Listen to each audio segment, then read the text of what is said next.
I'm a neuroscientist, and in neuroscience, we have to deal with many difficult questions about the brain. But I want to start with the easiest question, and the question you really should have all asked yourself at some point in your life, because it's a fundamental question if we want to understand brain function. And that is, why do we and other animals have brains? Not all species on our planet have brains, so if we want to know what the brain is for, let's think about why we evolved one. Now, you may reason that we have one to perceive the world or to think, and that's completely wrong. If you think about this question for any length of time, it's blindingly obvious why we have a brain.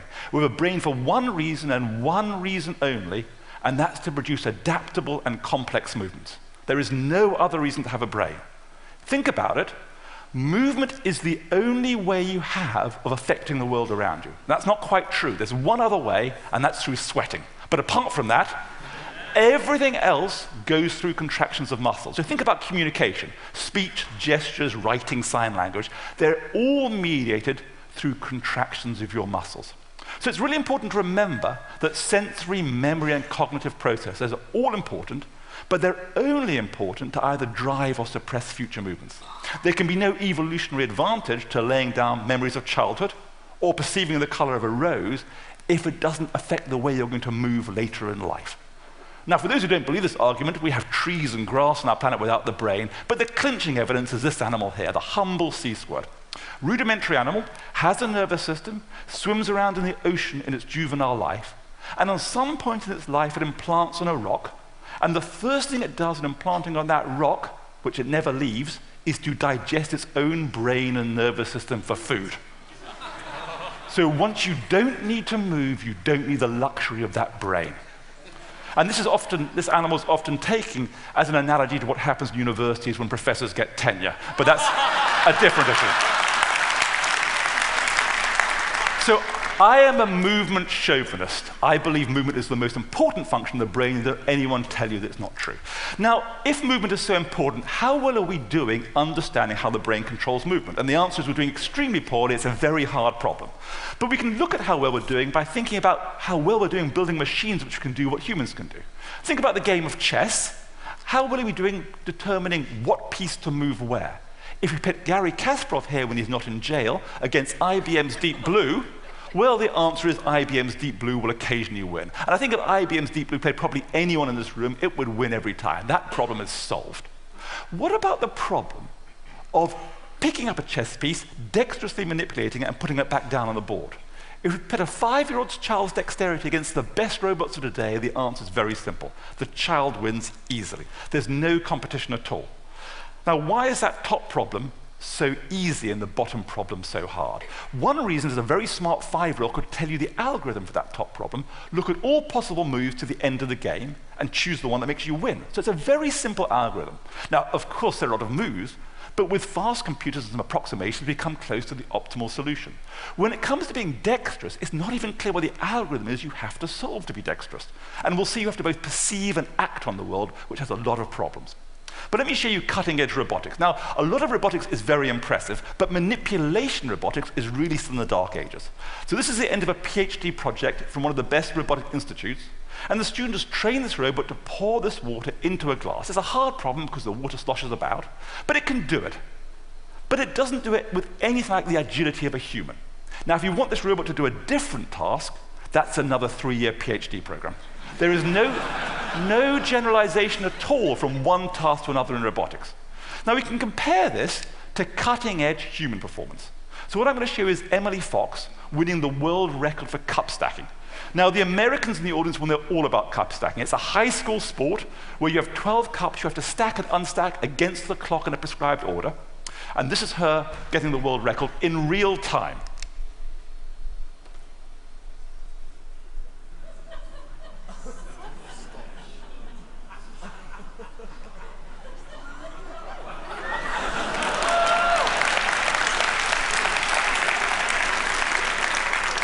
And she's pretty happy. We have no idea what is going on inside her brain when she does that, and that's what we'd like to know. So in my group, what we try to do is reverse engineer how humans control movement. And it sounds like an easy problem. You send a command down, it causes muscles to contract, your arm or body moves, and you get sensory feedback from vision, from the skin, from muscles, and so on. The trouble is these signals are not the beautiful signals you want them to be. So one thing that makes controlling movement difficult is, for example, sensory feedback is extremely noisy. Now, by noise, I do not mean sound. We use it in the engineering or neuroscience sense, meaning a random noise corrupting a signal. So in the old days before digital radio, when you were tuning in your radio and you heard on the station you wanted to hear, that was the noise. But more generally, this noise is something which corrupts the signal. So for example, if you put your hand under a table and try to localize it with your other hand, you can be off by several centimeters due to the noise in sensory feedback. Similarly, when you put motor output or movement output, it's extremely noisy. Forget about trying to hit the bullseye in darts. Just aim for the same spot over and over again. You have a huge spread due to movement variability.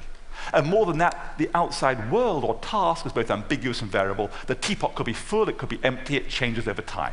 So we work in a whole sensory movement task soup of noise.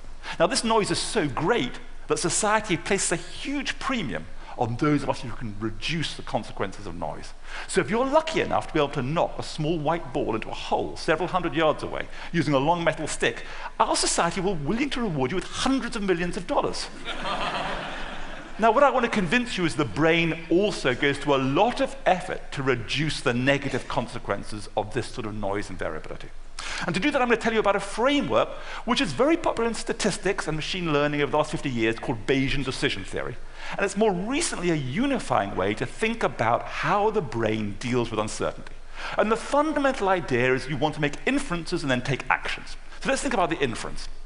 You want to generate beliefs about the world. So what are beliefs? Beliefs could be, where are my arms in space? Am I looking at a cat or a fox?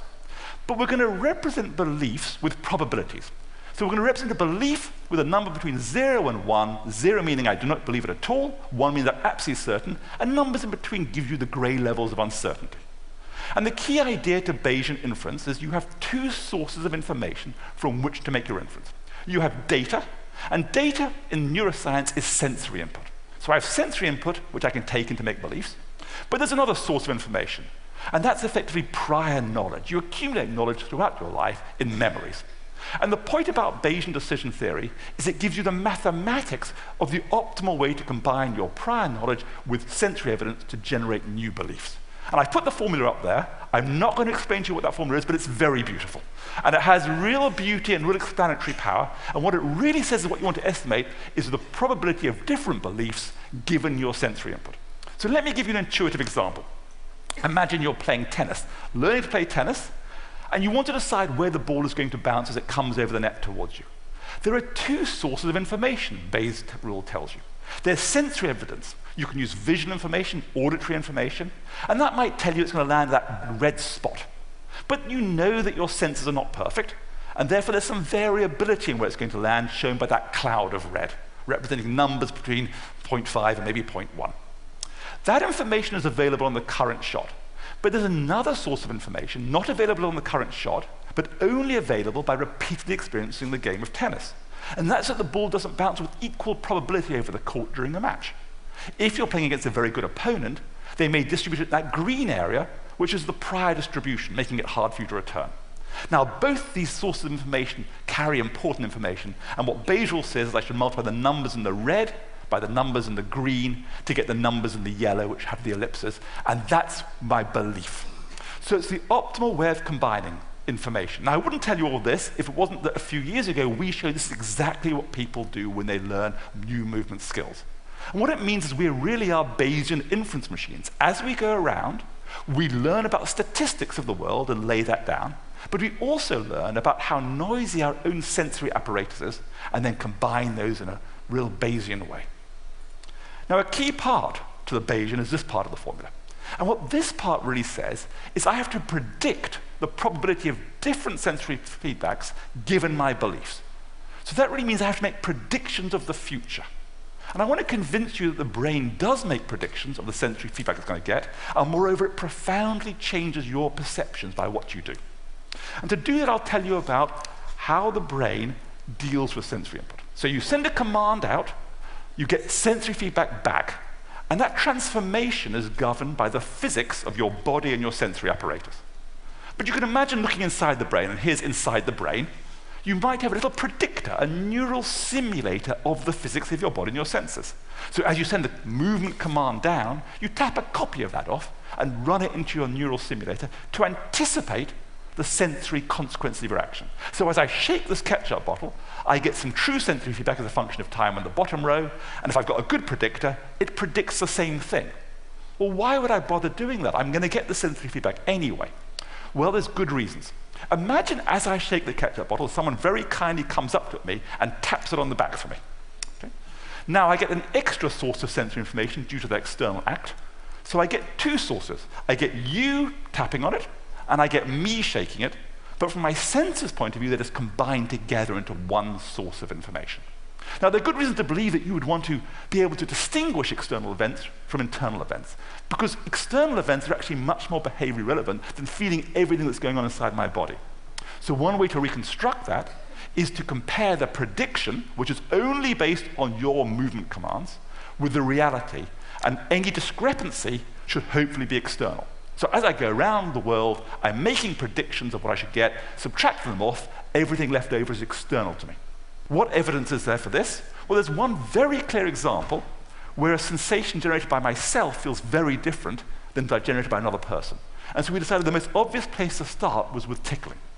It's been known for a long time you can't tickle yourself as well as other people can, but it hasn't really been shown it's because you have a neural simulator, simulating your own body and subtracting off that sense. So we can bring the experiments into the 21st century by applying robotic technology to this problem. And effectively what we have is something to hold a stick in one hand attached to a robot, and they're going to move that back and forward.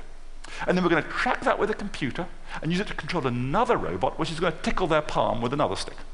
And then we're going to ask them to rate a bunch of things, including ticklishness. And I'll show you just one part of our study. And here I've taken away the robots, but basically people move with their right arm sinusoidally back and forward, and we replay that to the other hand with a time delay. Either no time delay, in which case it's like you're just tickling your palm, or with a time delay of 1/10, 2/10, or 3/10 of a second. So the important point here is the right hand always does the same thing, sinusoidal movement. The left hand always gets the same input, sinusoidal tickle. All we're playing with is a temporal causality. And as we go from 0 to 0.1 second, it becomes more ticklish. As we go from 0.1 to 0.2, it becomes more ticklish again. And by 0.2 of a second, it's equivalently ticklish to if the robot just tickled you without you doing anything. So whoever is responsible for this cancellation is extremely tightly coupled to temporal causality. And based on this and other studies, we really convinced ourselves in the field that the brain is making precise predictions and subtracting them off from the sensations.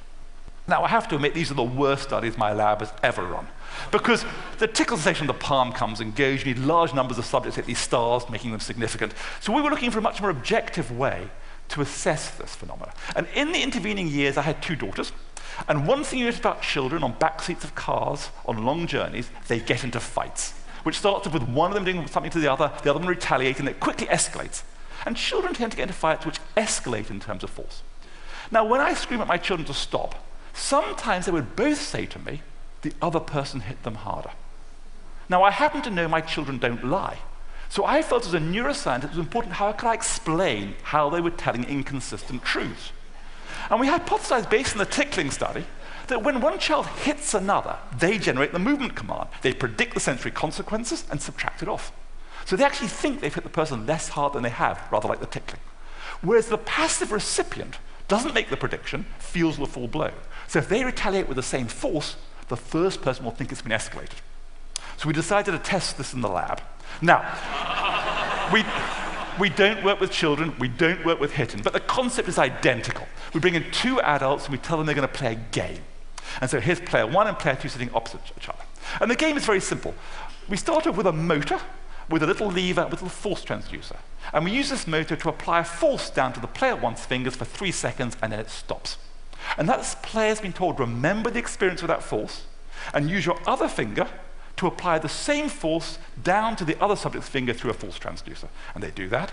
And player two's been told, remember the experience of that force, use your other hand to apply the force back down. And so they take it in turns to apply the force they've just experienced back and forward. But critically, they're briefed about the rules of the game in separate rooms. So they don't know the rule the other person is playing by.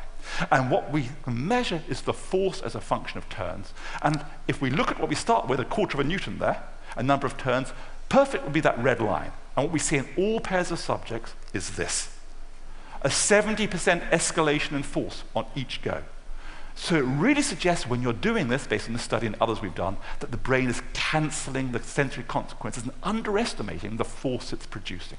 So it really shows that the brain makes predictions and fundamentally changes the percepts.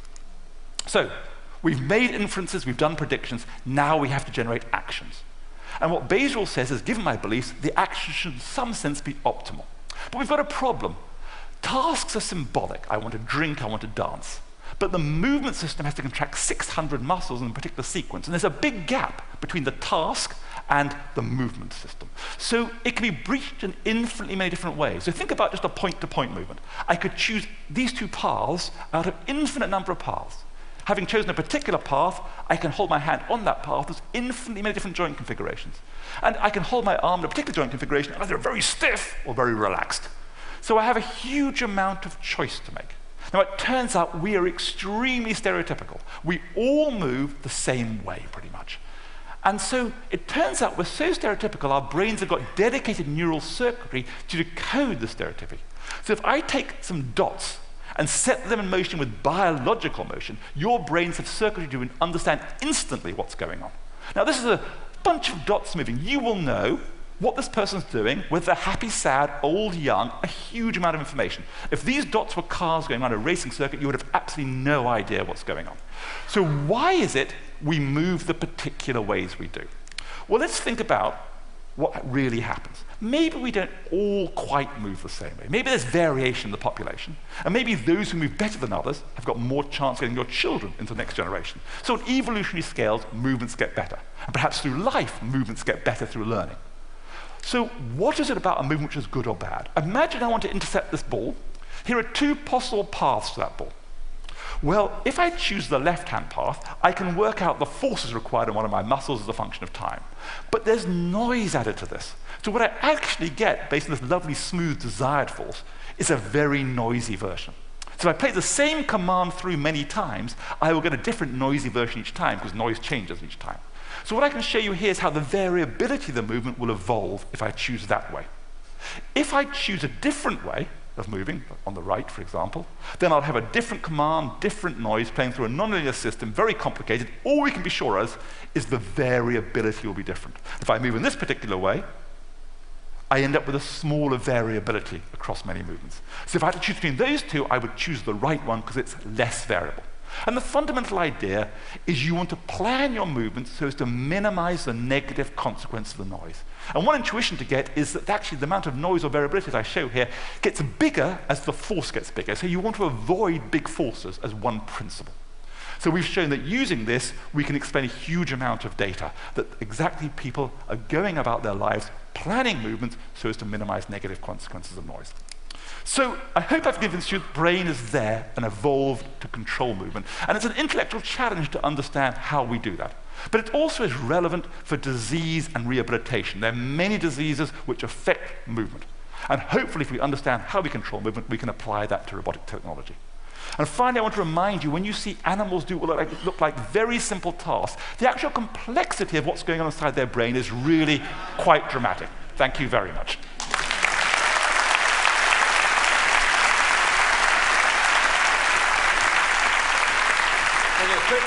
Quick question for you, though. Yep. So you're a movement chauvinist. Does that mean that you think that the other things that we think our brains are about, the kind of the dreaming, the yearning, the falling in love, and all these things are a kind of a sideshow, an accident? They're not an accident. I think they're all important to drive the right movement behavior to get reproduction in the end. So I think people who study sensation or memory without realizing why you're laying down memories of childhood, the fact we forget most of our childhood, for example, is probably fine because it doesn't affect our movements later in life. You only need to store things which are really going to affect movement. So you think that people thinking about the brain and consciousness generally could get real insight by saying, where does movement play in this game? So people have found out, for example, that the studying vision in the absence of realizing why you have vision is a mistake. You have to study vision with the realization of how the movement system is going to use vision. And it uses it very differently once you think of it that way. Well, that was quite fascinating. Thank you very much indeed.